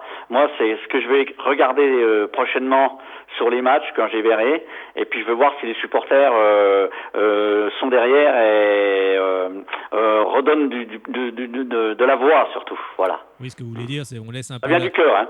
Oui, bien sûr. Bah, de toute façon, voilà, c'est vrai, des supporters de Sochaux, il y en a partout, on le voit partout en France, il y en a même ailleurs dans le monde, hein, parce qu'on a déjà reçu ici des appels d'Argentine, d'un peu partout. Ah ouais. Donc, il y en a vraiment, vraiment partout. Ce club a quand même beaucoup d'années. Beaucoup d'années d'existence. Oui, 1928. Exactement. Donc forcément, on a suivi ce club et puis on l'aime particulièrement, sinon on ne serait pas là à le défendre, bien évidemment. Et donc, j'ai une question aussi là. Oui, allez-y. Par rapport au centre de formation actuel. Moi je vois. Il y a des bons joueurs qui arrivent derrière là pour reprendre avec ceux qui jouent pratiquement en coupe Gambardella, par exemple. Oui, il y a encore des bons joueurs derrière. Voilà, c'est ça. Il faut se baser là-dessus maintenant, hein, de toute façon, parce que je pense que c'est ce qui sortira, ce qui sauvera le club, c'est les joueurs qui vont pouvoir éclater au grand jour. Hein, et je pense que s'il y en a un qui est là, c'est Daf, bien sûr, qui s'est occupé de ces joueurs. Il y a Omar Daf, on peut citer Pierre-Alain Fro qui s'occupe des 19 ans. Oui, Pierre-Alain Fro, oui. On peut citer également Sylvain Monsereau qui est revenu au club, qui s'occupe encore des plus jeunes également. Eric Boniface, c'est tous des gens tous des joueurs qui sont passés par le club. Bien sûr. Et c'est là-dessus que c'est vraiment pour moi une garantie. Après, on peut reprocher beaucoup de choses à Monsieur Lee, mais c'est vrai que faire revenir des anciens du club, pour moi, c'est une garantie pour l'avenir de ce club. Après, l'actionnaire vendra peut-être à un moment donné, hein, parce qu'il y a d'autres personnes aussi qui sont prêts à reprendre le club. On l'a déjà dit ici. Mais c'est vrai que je pense que l'arrivée de tous ces anciens joueurs est une garantie déjà dans la formation. Et en plus, ce sont des joueurs qui sont passés aussi par des grands clubs. Donc, ils ont non seulement leur expérience. C'est un club familial. Hein, oui, exactement. Ils ont seulement leur expérience et tout. Et ça, pour moi, c'est un gage garanti sur l'année. Et vous avez raison. Je pense que de toute façon, la formation, c'est l'ADN de ce club. Former des jeunes joueurs, c'est l'ADN de ce club. Et on en ressortira. En tout cas, on s'en sortira. Je suis d'accord avec vous. Pour moi, grâce à ça. Et les jeunes. Écoutez, j'aurai l'occasion de vous rappeler. Oui, il n'y a pas de problème, bien sûr. Ça fait la première fois que je vous appelle. J'aurai l'occasion de vous rappeler d'ici, on va laisser passer un mois et demi, et puis voir où ça en est. On refera le point un lundi soir chez vous, je vous rappelle. Pas de problème, il n'y a pas de souci. Hein, je vous remercie beaucoup de l'écoute, surtout. Et puis je dirais une dernière chose, les supporters qui écoutaient notre petite conversation ce soir, faut faire le vide, il faut relancer, il faut être tous derrière parce que l'année prochaine, il faut se battre pour être là l'année prochaine, voilà. Exactement, je suis entièrement d'accord. Moi je pense, il faut rester en Ligue 2. Voilà. Allez Sochaux, hein. Il y a du monde derrière, ça fait plaisir. Oui, c'est ma femme aussi. Elle est pas du coin du Doubs, mais c'est moi qui l'ai habitué maintenant à chaque fois de pouvoir être derrière moi pour supporter le football, le club. On la salue et puis on vous présente aussi nos vœux pour cette année 2019. La santé, la réussite. Alors, écoutez, donc. Moi, pour situer, je suis dans le fond du département de l'Ain, pas loin de la région de Lyon, pas loin de la région d'Aix-les-Bains, dans le massif du Grand Colombier, massif du Jura, mais sur à sud. Voilà. D'accord. Très bien. En tous les cas, on vous très belle région aussi à découvrir chez nous. On vous remercie beaucoup d'avoir appelé et puis vous nous rappelez quand vous voulez. D'ailleurs, toutes les auditrices et auditeurs, supportrices ou supporters qui nous écoutent peuvent nous appeler au 03 81 50 67 51 comme Thierry qui l'a fait ce soir et qu'on a reçu avec plaisir. Et puis, si j'ai l'occasion de monter, qu'il y a un match et puis je puisse venir au Stade Bonal, je viendrai et éventuellement, si je peux vous prévenir avant, je vous appellerai. Oui, il n'y a pas de problème. Voilà. Merci beaucoup et vive les supporters et vive le club surtout. Exactement, vive Sochaux. Voilà. Merci beaucoup Thierry. Et la région. Merci beaucoup. Bonne au revoir soirée Ledoux. à vous et puis à bientôt. Au revoir. Au revoir. C'était Thierry, on a passé un beau moment avec un supporter expatrié lui aussi, pas très loin, mais mais qui en tout cas voulait nous faire part de son sentiment sur le FC Sochaux Montbéliard. Alors on avait laissé la page sur le Sochaux de côté. Maintenant on va revenir un peu aux résultats qui se sont passés ici dans la région et dans la capitale comtoise également. On va parler basket avec le Bezac qui s'est incliné. C'est peut-être pour Sochaux, on va peut-être attendre un peu. On a l'impression que tout le monde appelle en même temps. Oui, c'est Bernard. Donc on va repartir sur Sochaux. On va le prendre tout de suite à l'antenne, Bernard. C'est parti. On était avec Thierry et maintenant on est avec Bernard. Bonsoir Bernard. Bonsoir. Meilleurs vœux, bonne année. Meilleurs vœux à vous Bernard et à toute votre famille ainsi qu'à vos proches pour cette nouvelle année 2019. Santé, réussite, enfin bref. Oui, je vous entends pas trop bien. Vous m'entendez pas trop bien? Ouais, ça va mieux, là, ça va mieux. Bon, j'ai remonté un peu le son. On avait Thierry à l'instant qui nous appelait du côté de l'Ain, justement, supporter lui aussi du FC Sochaux Montbéliard. Bon, Bernard, qu'est-ce qu'on pense de ce début d'année compliqué, je pense qu'il n'aurait pas fallu laisser jouer Roudet, quoi. C'est ça. Il nous a fait du mal. Après personne ne va à la charge dessus, et puis voilà, quoi. Et puis, Mauricio, il est tout seul au deuxième poteau. Sur Roudet, je crois que c'est pareil, il ne va pas à la charge. Hein. Il nous a fait mal, le Roudin. Ah oui, il nous a fait mal, c'est vrai que... Mais comme je te disais encore avec les collègues de boulot ce matin... Il est encore là, mon Dieu, on a quelques occasions pour mettre des buts en main. On n'aurait jamais dû le laisser partir. Hein. C'est sûr. Il faut... je crois que c'est le petit paille qui va pas à la charge. Hein. Oui, puis la balle est contrée aussi, elle revient sur oui, elle est contrée par le talon de... Bon, après, ce qu'il faut quand même souligner, c'est que Sochaux a... Enfin bref, on n'a pas d'occasion. C'est dommage, parce que sur l'ensemble du match, on méritait minimum le match nul, quoi. On n'a pas quand même beaucoup d'occasions dans cette rencontre. Hein. On n'a pas beaucoup d'occasions, mais en première mi-temps, on peut... En première mi-temps, c'est les défenses... Je pense qu'on peut quand même en mettre un ou deux quand même.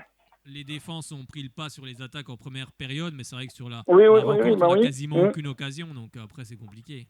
Oui, mais c'est sûr. Là, je pense qu'il va falloir gagner vendredi contre Ajaccio. Hein. Oui, puis il va falloir recruter un petit peu, et puis surtout... apparemment, j'ai vu qu'il y avait un arrière gauche qui serait entré de Marseille, apparemment. Latéral gauche, Christopher Roquia, un des espoirs marseillais qui serait prêté sans option d'achat au FCSM. Oui, j'ai vu ça sur Twitter ce matin. Qu'est-ce qu'on pense aussi de... J'en parlais tout à l'heure. Qu'est-ce qu'on pense de ces... Qu'est-ce qu'on pense Puis ce qui nous a fait mal aussi, c'est qu'on n'avait pas d'Imirovic non plus. Hein. Oui, aussi, c'est vrai, il manquait... je pense qu'il faudrait quand même trouver un bon buteur devant, parce qu'il nous manque une pointe devant. Forcément, oui, il nous manque un buteur. Il nous manque une pointe devant. Moi, c'est ce que je pense de mon... C'est mon point de vue que je donne. Après, chacun a son point de vue. Je suis assez d'accord. C'est sûr qu'il faut, pour gagner des rencontres, de toute façon, il faut marquer des buts. Donc, c'est vrai que... oui, c'est sûr. Et aussi, moi, ce que je dis, c'est qu'il y a aussi beaucoup de jeunes joueurs du centre de formation. Et ça, oui. C'est tout de même une bonne nouvelle. Mais après, tous ces jeunes, forcément, manquent d'expérience. Donc... mais c'est sûr. Après, je pense que ça va être ça jusqu'à la fin de la saison. On va gagner des matchs. Mais c'est vrai que c'est une mauvaise... c'est quand même la semaine dernière, c'était une mauvaise semaine, parce que lundi, on perd à Lille, on perd 1-0, alors qu'on doit créer le match bien avant que Lille marque. Oui. En Coupe de France, on a 3-4 occasions en première mi-temps, on n'a même pas une au fond, quoi. Après, voilà, quoi. Bon, après, c'est Lille, quoi. Après, c'est sûr que Lille... Oui, mais je pense qu'on a quand même la place pour penser à Lille. Hein, parce que les occasions, on les a en première mi-temps. Hein. Après, on n'a pas, comme tu l'as dit, Bernard, on n'a pas ce tueur devant qui est capable sur une action de mettre un but. C'est ça. Il nous faut un attaquant de pointe qui... Il faut un tueur devant comme on avait Kaloulou la saison dernière. C'est ça, exactement. Comme on avait Kaloulou. C'est ce qui nous manque en pointe. Donc, je pense que sur le mercato, il faudrait voir quand même pour tellement recruter un attaquant, à moins que Victor Gesling soit rétabli, après je sais pas. Ouais. Il y a des jeunes joueurs prometteurs aussi, avec Lucien Agoumet, avec Romain Sens aussi qui arrive. Oui, aussi. Mais oui, voilà quoi. Mais comment dirais-je, par contre, j'avais le dernier match contre l'Orient, on a arrivé à 0. Et on a fait jouer Maxence Lacroix qui a été très bon. Exactement, j'avais oublié, oui, Maxence Lacroix aussi également. Non, mais il y a plein de bons joueurs au FCSM, des bons jeunes joueurs, et je suis persuadé qu'Omar Daf va les amener au fur et à mesure. C'est avec tous ces jeunes. Et tous ces jeunes représentent, comme on le disait tout à l'heure avec Thierry, représentent l'ADN de ce club. On s'en est toujours sorti par la formation et on s'en sortira encore par la formation. Et ces jeunes feront en sorte que Sochaux reste en Ligue 2. Oui, c'est sûr. Et puis, oui, parce que j'ai écouté la conférence de M. Lee, il a dit que, apparemment, les finances du club, ça allait s'arranger. Pour la saison prochaine, apparemment, d'après ce qu'il a dit. Il a dit qu'il comblerait le trou avec son entreprise. Après, on verra si c'est vrai ou pas. Oui, ça serait bien. Mais après, par contre, il a dit qu'il n'avait eu aucune... qu'il n'était pas contre la vente du club, mais qu'il avait... Il n'avait pas eu d'offre assez raisonnable, quoi. Il attendait d'avoir une offre concrète. Alors après, voilà. Une offre concrète, comme tu le dis. Bon, apparemment... il a déjà dû en avoir auparavant, donc alors après. Oui, mais je pense aussi. On doit vraiment croire tout ce qu'il dit. Bon. Oui, non, mais c'est sûr. C'est compliqué. C'est sûr, oui, on verra bien, ma foi. Je pense qu'il faut gagner contre l'Arcière. Parce que l'Arcière Ajaccio, ils sont combien? 15e, 16e? La Ajaccio, ils sont 13e actuellement. Ah oui, parce qu'ils ont gagné le week-end dernier, je crois. Hein. C'est ça, donc. 13e. Moi, il va falloir se battre pour remplir encore le fameux Ghislain Gimbert qui est à l'Arcière Ajaccio. C'est ça. Aïe. Ça va pas être simple. Tous les matchs en Ligue 2 vont être compliqués de toute façon jusqu'à la fin de la saison. Ah oui, non, mais c'est sûr qu'il va falloir batailler pour se maintenir, comme je le disais. Il manque une pointe de monde. Il va falloir soutenir tous ces jeunes joueurs du FCSM, c'est surtout ça. Après, il faudra être présent. Après, c'est sûr. Ces jeunes joueurs. On verra bien, quoi. On verra bien. Je serai pour ça le vendredi, je pourrais pas y aller. Je regarderai à la télé. On ira pour toi, Bernard. Oui. On la ramènera la victoire. J'espère que ça sera transmis sur je pense que ça sera transmis sur ligne. Oui, bien sûr, on la ramènera pour parce toi, que la victoire. J'irai dans 15 jours, j'irai voir Clermont. Exactement, on ira voir André J'irai voir Clermont. Parce que là, on reçoit la sélection, après on va à Brest, après on reçoit Clermont. C'est ça. Ça va pas être simple. Tous les matchs vont être difficiles. Exactement, tous les matchs sont difficiles. Merci Bernard en tout cas d'avoir appelé ce soir. Et puis, oui, parce que la semaine dernière, il n'y avait pas d'émission parce qu'il y avait le match à Lille. Hein. Oui, aussi. Puis comme il n'y avait pas une grosse actualité sportive. Oui, non, mais c'est sûr. Oui, comme vous avez il y avait la Coupe de France, puis c'était la reprise. Donc voilà quoi. Exactement. Voilà. Merci beaucoup Bernard d'avoir appelé ce soir. Oui, encore meilleurs vœux pour cette année. Puis comme je dis toujours, allez, c'est chaud. Hein. Meilleurs vœux également à toi, à ta famille ainsi qu'à tes proches. Oui, pas de souci. Merci, bonsoir. Bonsoir Bernard.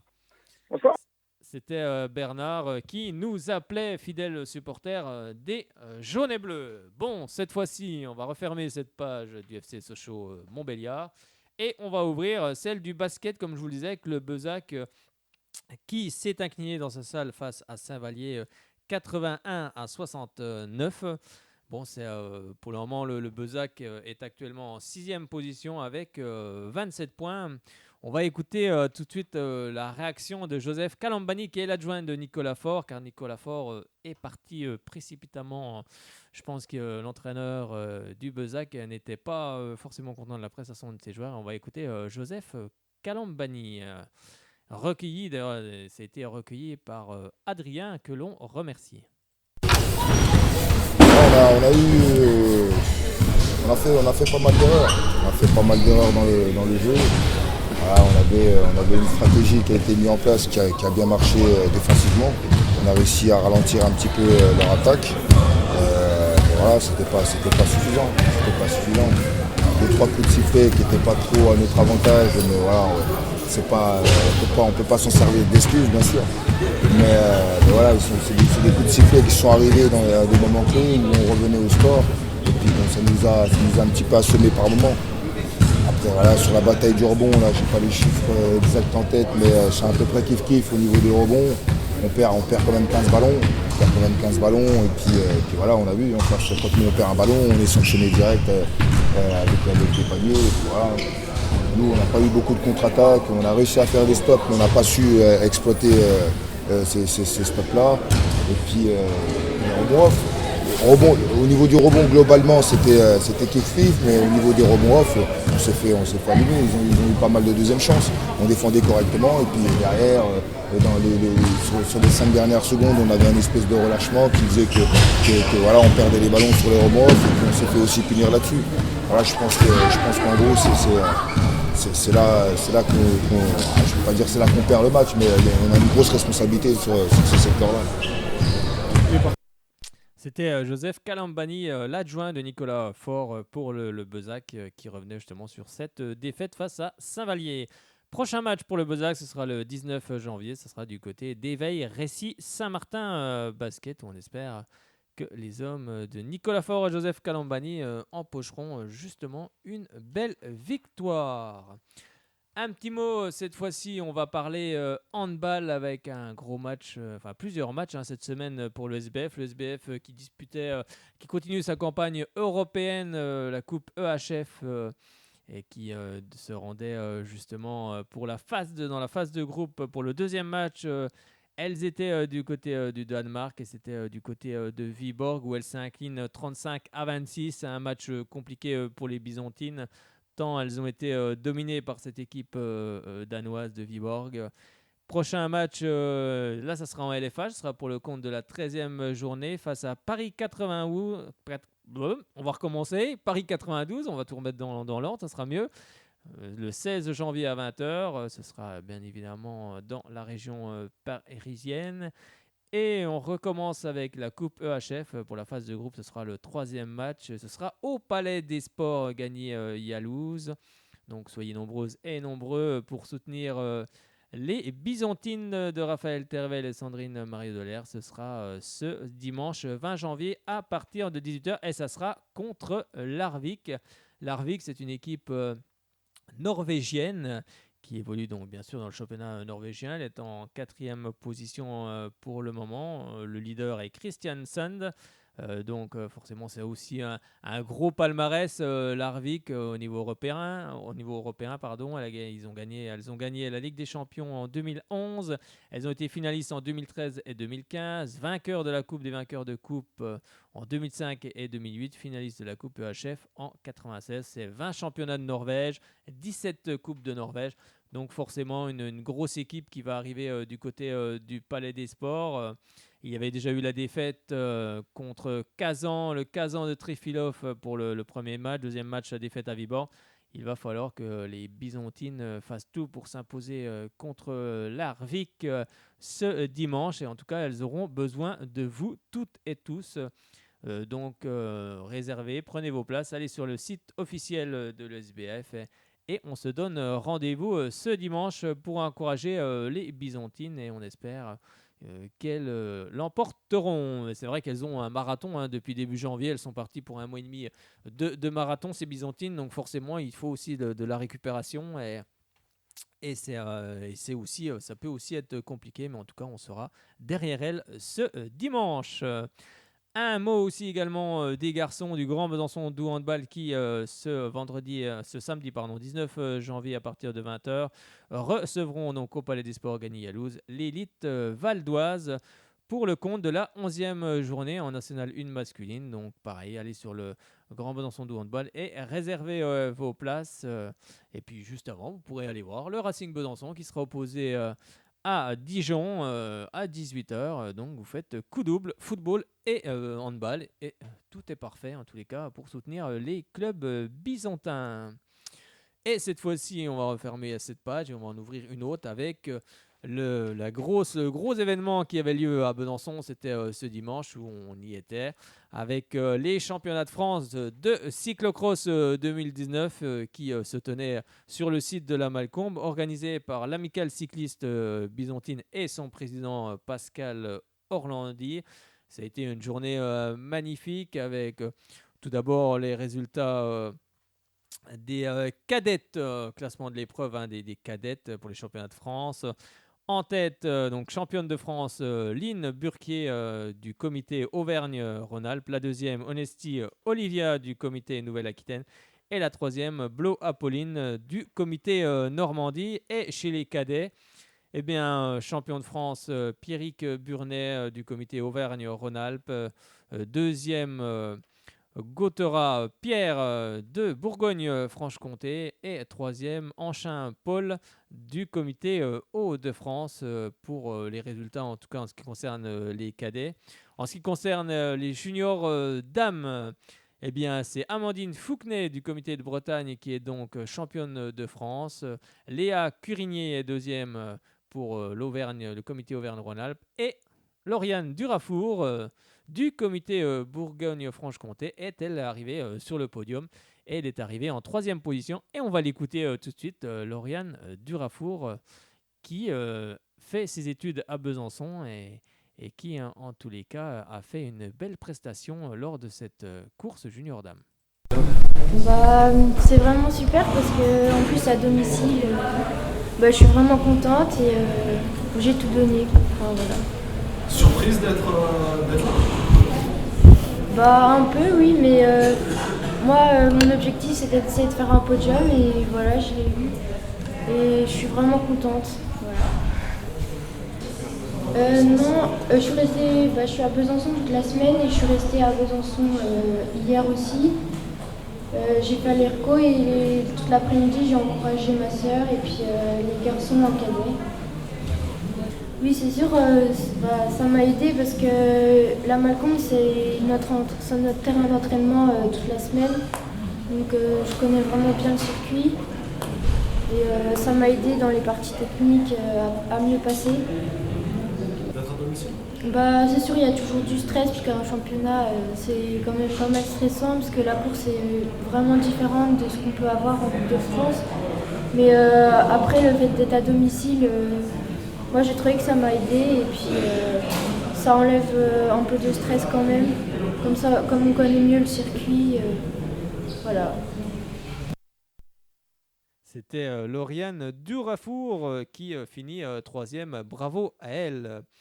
Chez les juniors, on va commencer à parler. Non, c'était ça. Voilà, on avait les juniors dames juste avant. Chez les juniors garçons, c'est le Breton Antoine Huby du comité de Bretagne qui est donc champion de France. On a également en deuxième position Théo Thomas du Grand Est. Et en troisième position, Ronan Offray du comité Île-de-France qui termine troisième. D'ailleurs, je veux juste signaler que toutes les vidéos seront bientôt mises sur la page Fred Sochaux sur YouTube. Les montages ne sont pas encore tous finis et vous verrez bien évidemment les conférences de presse, les arrivées et également le podium du championnat de France avec la remise des maillots et bien évidemment la jolie Marseillaise. Et maintenant, Cocorico avec le classement chez les élites dames avec la Byzantine Caroline Mani qui est donc championne de France pour la 5e fois. Deuxième, Marlène Petit de l'équipe Team Cross Saphir Ganova. Et également troisième, Riberol Marion Norbert de Vandel Molen Cycling Team, on va le dire un peu à la consonance anglaise. Et on va regarder un peu ce qui s'est passé autour de Caroline Mani avec la fin de course de Caroline Mani. Vous allez voir, comme si vous y étiez, comme si vous étiez du côté du côté du site de la Malcombe. On va revivre ça avec beaucoup d'émotion. C'est un moment évidemment émotionnellement très très fort. Voilà, les dernières minutes, elle ne lâche rien, elle sait qu'un incident est si vite arrivé que lorsque l'on a en cyclocross une marge de sécurité, eh bien il faut la conserver. Bien évidemment, voilà les dernières minutes pour Caroline Mani installée en tête. Mon cher Jean-Paul, vous qui avez gardé votre montre de votre première communion, peut-être avez-vous un écart à nous communiquer. Oui, 22 secondes d'avance maintenant pour Caroline Mani. Il semble que pour l'instant, Marlène Petit se résigne peut-être à constater la suprématie de sa rivale qui va bientôt réapparaître derrière le petit bois qui nous fait face. Voilà, et bien on la voit, elle est en haut de l'escalier. Donc, dernier écart, 22 secondes pour Caroline Mani. Il n'y a pas de fléchissement bien au contraire, de manière intense. Elle est en train donc d'imposer sa course. Voilà les derniers hectomètres pour la concurrente de Bourgogne-Franche-Comté. On sort donc la jambe de la pédale de manière évidemment à se maintenir en équilibre et vivre les dernières minutes. On a vu les supporters l'encourager de la voix et du geste dans le final de ce championnat, où avec maintenant un avantage supérieur à 20 secondes, et il va être extrêmement difficile de lui faire échec. Voilà Caroline Mani donc qui prend toutes les bonnes trajectoires actuellement. Voilà le champ, donc le vélo sur l'épaule sur une petite bulle, ça fait mal aux jambes après 50 minutes de course. Mais maintenant, et voilà, elle sait qu'elle va aller gagner cette épreuve, alors que nous avons... Voilà, donc on revient actuellement avec Caroline Mani en tête. Elle va passer derrière notre podium, et qu'il est difficile ce cyclocross, 50 minutes d'un effort intense. On peut évidemment saluer, applaudir toutes nos championnes. Actuellement, il y a peut-être un problème de dérailleur pour Caroline Mani, que nous retrouvons actuellement en tête là. Donc voilà la concurrente actuellement au commandement, que c'est physique, mais elle ne peut plus être battue maintenant. Le bonheur de Caroline Mani qui va obtenir un nouveau titre de championne de France et qui a brillé dans les Coupes du Monde. Au championnat du monde, la Bourgogne-Franche-Comté, par le biais de Caroline Mani, obtient la médaille d'or. Le bonheur de Caroline Mani. Je crois qu'on peut lever les mains, l'applaudir plus fort encore. Caroline Mani, donc championne de France. Gilles Zopi, son président, félicite la concurrente et l'arrivée de Marlène Petit, que l'on applaudit également. Formidable deuxième dans un match au sommet entre les deux athlètes qui se congratulent. Je crois qu'on peut les applaudir l'une et l'autre. Un grand moment de cyclocross aujourd'hui. Donc Marlène Petit termine à 17 secondes de Caroline Mani. Il y avait chez l'une comme chez l'autre la détermination, l'envie. La détermination et l'envie, bien évidemment. Et on va la retrouver à Caroline Mani, qui va enfin pouvoir manger du chocolat. Vous allez écouter Caroline Mani. On a passé un excellent moment en conférence de presse avec elle ce dimanche. Ouais, ça y est, c'est fait. C'est un peu le... Voilà, c'est le mot du week-end, on va dire. Ouais, ça y est. Ça a été une préparation un peu difficile. Pas mal de stress. Ça a été une préparation un petit peu difficile, parce que c'est vrai que je suis rentrée un peu de travers. Une saison difficile, donc c'est vrai que sur le papier, j'étais pas forcément dans un état à aller chercher un 5e titre de championne de France. Après, Marlène, elle a fait, et Marion ont prouvé qu'elles avaient fait une belle saison au niveau international et tout, donc c'était pas facile aujourd'hui d'aller chercher un 5e titre. Déjà, j'ai un petit peu paniqué parce que j'ai dans un des derniers dévers, alors je sais pas, faudra regarder sur mon vélo, et j'avais plus de vitesse, donc je sais pas si le câble s'est débranché ou si j'ai tapé quelque chose avec le pied ou peu importe, mais j'étais tout à droite, donc j'ai pas pu monter les dévers, et le dessus était un peu forcing, mais j'avais assez d'avance pour gérer, donc j'ai couru à pied, et puis j'ai essayé de savourer les derniers mètres à la maison, quoi. Ouais, après bon, je vieillis, mais je suis encore là, donc faudra me sortir. Les petites jeunes, faut qu'elles me sortent. Un peu tendu, je pense que j'ai un peu fait l'autruche, mais ouais, j'ai dit ça aux copains, je suis désolée, je suis rentrée depuis 3 semaines, je vous ai pas trop contacté, je me suis mis un peu dans ma bulle parce que je suis revenue un peu lourde, faut être honnête. Donc il a fallu faire le régime. Ça va que j'ai les parents derrière moi pour serrer la vis, mais j'étais un peu lourde, un peu de travers physiquement, donc après pour rectifier le tir en 3 semaines, c'est pas forcément évident. Mais je pense que je vais manger du chocolat ce soir. Elle va pouvoir manger du chocolat, Caroline Mani. Et on va la retrouver sur le podium avec la remise de son maillot bleu, blanc, rouge, remise par le maire de Besançon, Jean-Louis Fousseret. Protocolaire, championnat de France de cyclocross élite dames.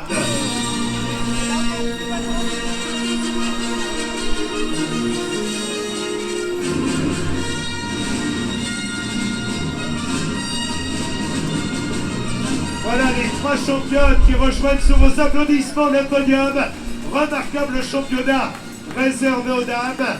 Et maintenant, eh bien pour nos championnes, Caroline Mani, donc Bourgogne-Franche-Comté, Marlène Petit et Marion Norbert-Ribérol, les remises de médailles, la médaille de bronze. Tout d'abord pour Marion Norbert Ribérol, qui va être remise par monsieur Yacine Accard, conseiller régional, qui remet donc à la concurrente de l'équipe Vandenmolen. Elle réside à Dodigny et on est venu de Belgique l'applaudir aujourd'hui. Marlène Morel, donc Marion Norbert Ribérol qui termine à la 3e place. Voilà, Marion Norbert Ribérol de l'équipe Vandenmolen à la 2e place. La médaille d'argent va être remise à Marlène Petit de Grosse-Safine Geneva par monsieur Ludovic Fagot, conseiller départemental, qui va donc remettre maintenant la médaille d'argent à Marlène Petit, lauréate de la Coupe de France après Marion Norbert Ribérol. Pour la médaille de bronze, la médaille d'argent sous vos applaudissements à Marlène Petit, vice-championne de France, qui termine à la 2e place.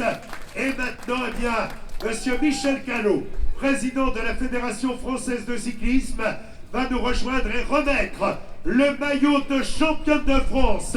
Un nouveau maillot de championne de France pour la concurrente de Besançon du comité Bourgogne-Franche-Comté, championne de France, Caroline Mani, championne de France, qui reçoit le maillot tricolore.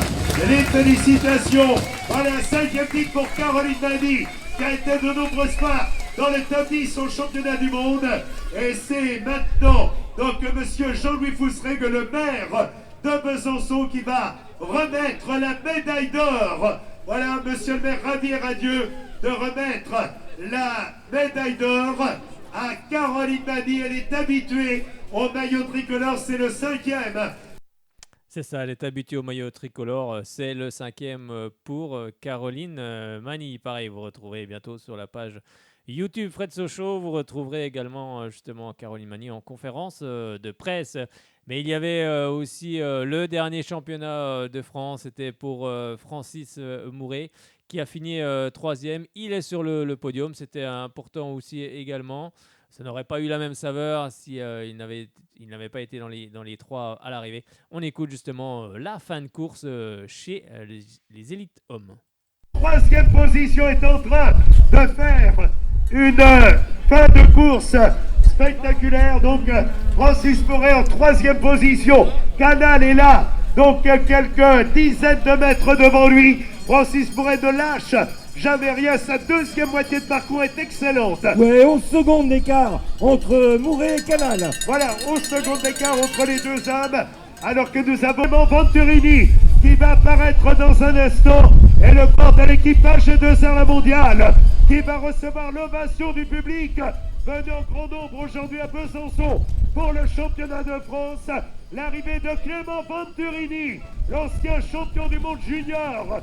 Le podium avait été complété par les frères Doubé. Voilà, Clément Venturini porté par le public.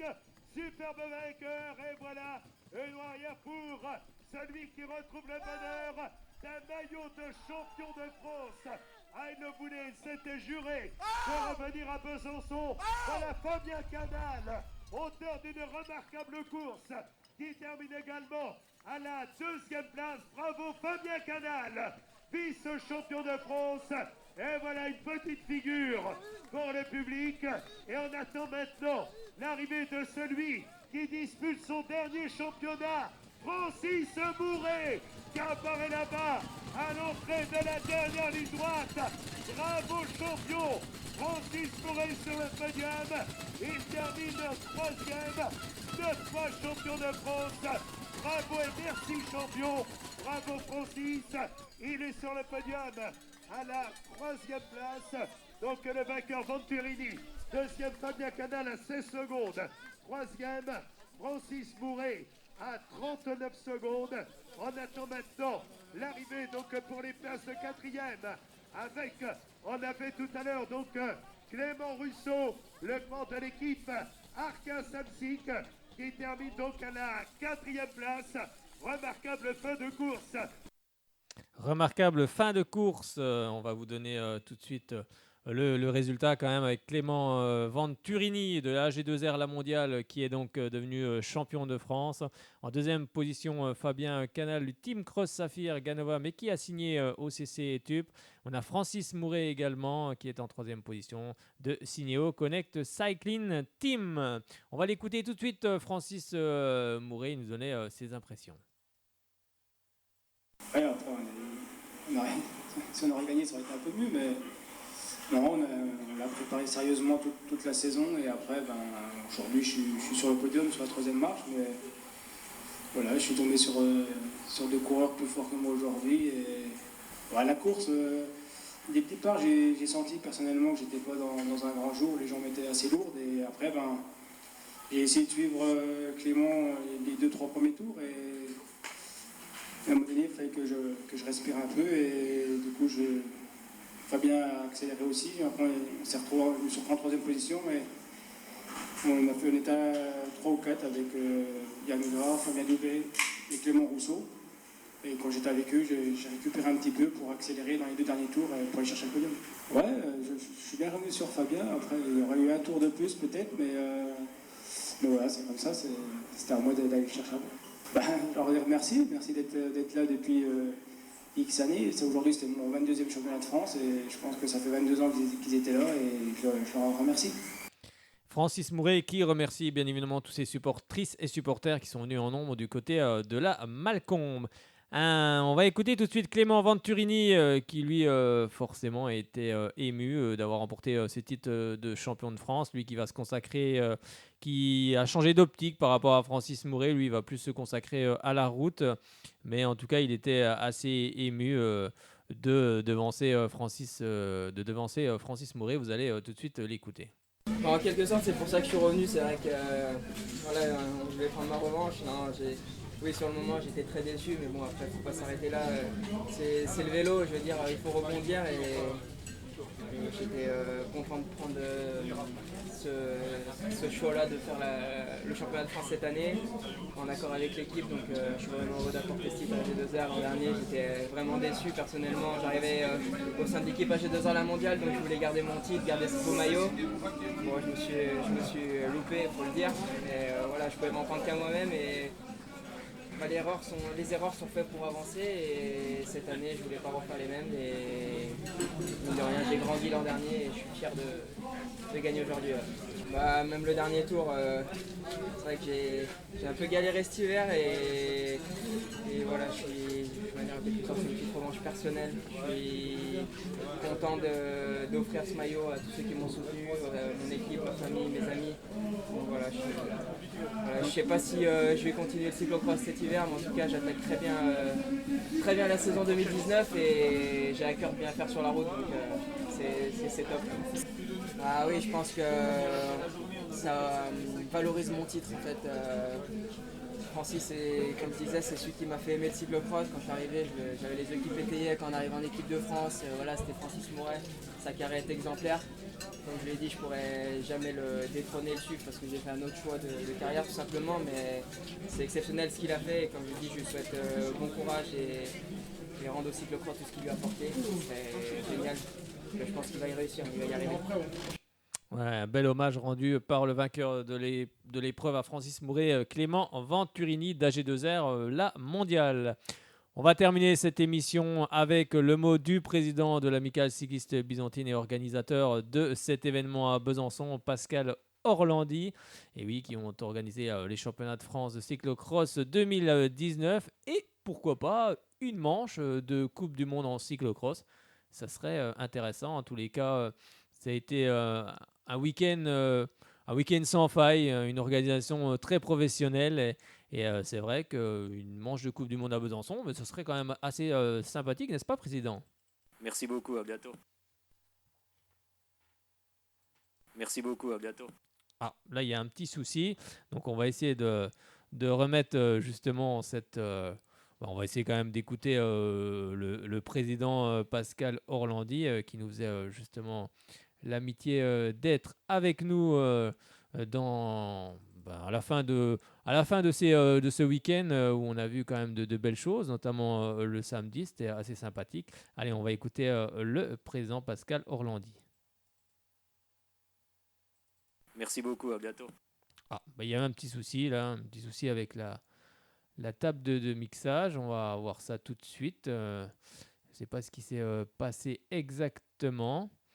Il y a un petit souci. Il y a un petit souci, donc on ne va pas pouvoir passer justement le président de l'amicale cycliste byzantine. C'est un petit peu ennuyant. On ne sait pas ce qui s'est passé exactement. On va peut-être le retrouver à un autre moment. De toute façon, vous pourrez le retrouver sur justement la page YouTube Fred Sochaux où on est dessus. D'ailleurs, on va essayer de vous la choper. Non, on va quand même vous la passer parce que on a passé un bon moment et c'est bien quand même d'entendre justement le président Pascal Orlandi nous parler de pourquoi pas une prochaine organisation de justement de ce championnat, d'une manche de Coupe du Monde. Ce sera assez sympa, Fred, une manche de Coupe du Monde à Besançon, non? Je crois pas, oui.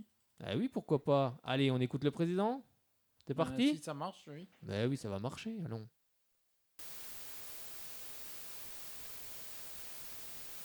On est avec Pascal Orlandi, le président de l'amicale cycliste byzantine et organisateur aussi également de ces championnats de France de cyclocross 2019. Bon, un petit bilan après, ça vient de se terminer, on est dimanche sur les 2 jours passés ici. Pour nous c'était un week-end réussi, on a eu beaucoup de monde, on a vu beaucoup de monde sur le site, beaucoup de monde heureux, des spectacles de sportifs fabuleux, des épreuves extraordinaires. Je crois qu'on peut être que content de ce grand week-end. Qu'est-ce que ça représente en termes de logistique? On imagine qu'il y a beaucoup de bénévoles, je pense que c'est beaucoup de travail aussi également. C'est des milliers d'heures de travail, après, bien entendu, c'est grâce à tous ces bénévoles qui ont travaillé toute la semaine et qui ont travaillé tout le week-end. C'est un travail colossal, mais c'est pour une grande fête et aujourd'hui on est vraiment très heureux d'avoir vu beaucoup de sourires aujourd'hui. Oui, on a vu quand même beaucoup de monde cet après-midi. Bon, la météo n'est pas forcément clémente, mais c'est un vrai temps de cyclocross aussi également, c'est ça qui est important. Oui, on a craint un petit peu en début d'après-midi de ne pas avoir beaucoup de monde, mais je crois que les gens se sont levés du canapé quand même et sont venus sur le site vivre vraiment ce qu'était une épreuve de cyclocross avec un grand spectacle, avec un respect pour les sportifs, respect pour tous les bénévoles qui ont travaillé. C'était la plus belle des récompenses qui pouvaient leur être apportées. Alors, en parlant de récompenses, on a Caroline Mani, chez les filles élites qui est devenue championne de France, et Francis Mouret qui termine sur la 3e marche. C'était important aussi pour lui, un podium. Ce sont des bons résultats également. Je crois que la région a un gros développement de cyclocross parce qu'on a des ambassadeurs justement qui sont parmi les meilleurs français voire internationaux. Terminer avec un titre de Caroline Mani pour le club, c'est aussi un formidable cadeau.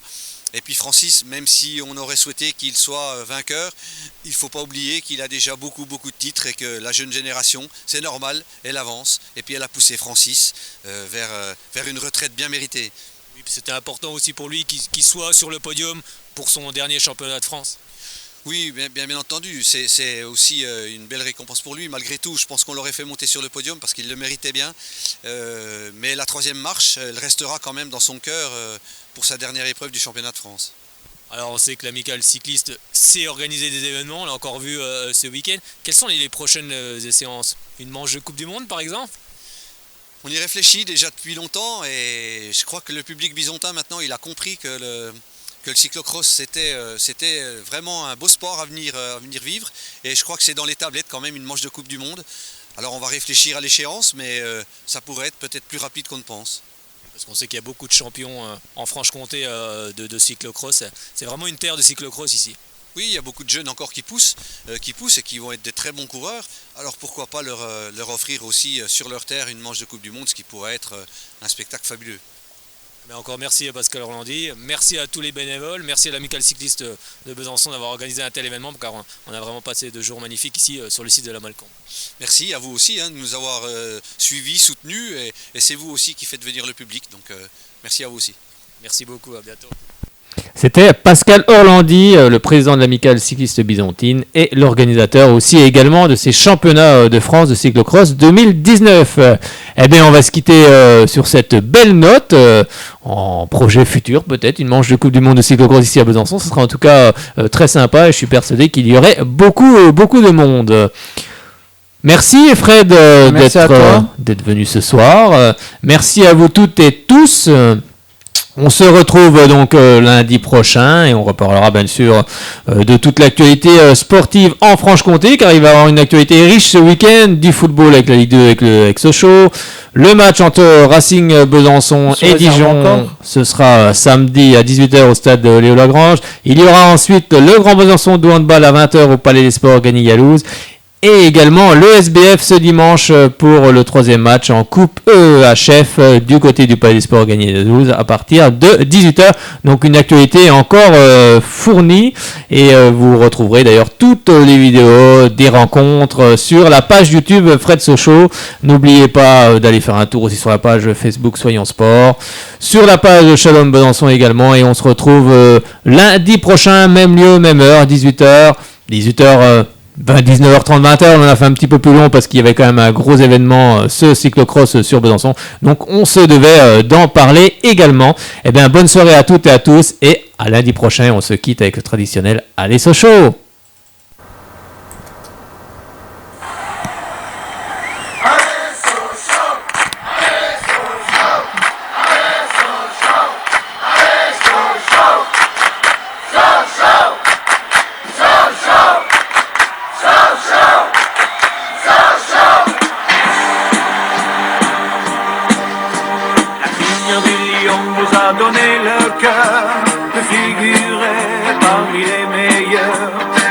Apparaissez sur le tapis vert, nous sommes tous convaincus au club des supporters. Et si certains vous trouvent un peu jojo, oui, le numéro 1 ce sera Sochaux. Allez Sochaux, allez, allez, allez, allez, allez Sochaux, allez Sochaux, allez, allez, allez, allez, allez Sochaux. Vous avez le sang bleu et les rois du football, c'est vous, c'est merveilleux. On vous a fait confiance, vous nous le rendez bien. Alors ce soir on tape dans nos mains. Vous remercier et vous encourager. Tous ensemble décidons de chanter.